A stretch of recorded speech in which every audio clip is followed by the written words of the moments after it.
Alberta Health Services has been effectively left leaderless in the face of a wide range of ongoing challenges. These include a new increase in COVID infections, a mounting death toll from drug poisonings, and a crisis in staffing in rural hospitals.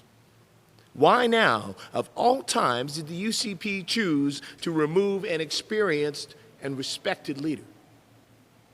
Well, today I wrote to Minister Jason Copping and Gregory Turnbull, the board chair of AHS, to urge them to release Dr. Yiu from any non-disclosure agreements they may have asked her to sign, so she is free to speak directly to Albertans if she should so choose. Because Albertans don't trust the UCP with their health care. Imposing a gag order on Dr. Yiu as part of a rush and unjustified dismissal will only deepen that mistrust. Dr. Yiu should have the opportunity to be able to speak freely with Albertans about this. If the UCP refuses to allow that, Albertans will continue to question and suspect the worst of the UCP's motives in firing Dr. Yiu. Voting in Jason Kenney's leadership review begins shortly, and it is completely unacceptable for Dr. Yiu to be used as a scapegoat for the Premier to try and quickly win the support of extremists in his party. Now, some Albertans have argued that Dr. Yiu was an obstacle for the UCP's plans to bring more American-style profit into Alberta's public health care system. And if that is true, that is also a disturbing comment on this government.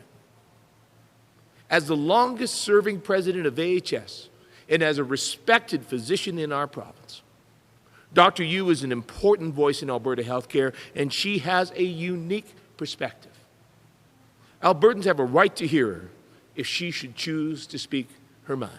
AHS, and indeed as being the core part of our public health care system, I think all Albertans have a particular interest in that operation. And indeed, we are coming out of a once-in-a-lifetime, indeed once-in-a-century almost, medical crisis like our province has never seen.